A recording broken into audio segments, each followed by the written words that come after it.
Un pays en chantier, plusieurs infrastructures en construction, des projets titanesques qui annoncent de beaux jours pour le pays. 2023 en Côte d'Ivoire, c'est aussi une année électorale. En octobre, le pays va renouveler ses maires et présidents du conseil régionaux. Au niveau du RHDP, l'heure est déjà à la mobilisation des militants. Pour Blégui Rao, cadre de l'UTPCI, parti membre du RHDP, aux prochaines élections locales, le parti au pouvoir doit finir en tête.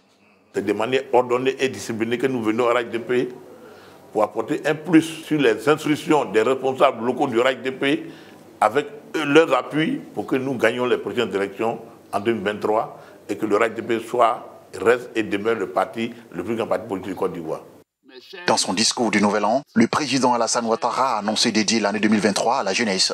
À ce niveau, c'est un vaste chantier qui s'annonce. Pour ce délégué régional du Conseil national de la jeunesse, il va falloir retrousser les manches face à la sempiternelle question de l'emploi des jeunes. Nous souhaiterons que l'État puisse vraiment mettre en œuvre des structures comme elle a déjà fait, qui est l'école de la deuxième chance, pour pouvoir permettre à ceux qui sont sortis du cursus scolaire afin de pouvoir revenir pour avoir une bonne formation. Et nous, au niveau du Conseil national des jeunes, nous avons des commissions thématiques qui font de bonnes propositions au niveau de la jeunesse. Nous souhaiterons que ces propositions puissent être prises en compte par l'État de Côte d'Ivoire afin que ça soit quelque chose de pragmatique.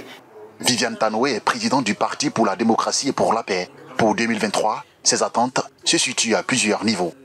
Nous demandons au gouvernement de faire un peu comme dans les autres pays. Il y a des quotas qui sont fixés pour les femmes et pour tout parti politique qui ne respecte pas ces quotas, c'est-à-dire une certaine parité pour les élections locales, législatives, municipales, une certaine parité sur les listes concernant les hommes et les femmes. Et ça, c'est pour un peu donner un plus, pour aider les femmes à être plus représentatives dans la sphère politique. En attendant les prochaines élections, les partis politiques procèdent actuellement à la désignation de leurs candidats. 2023, une année électorale qui s'annonce déjà comme un test avant la présidentielle de 2025.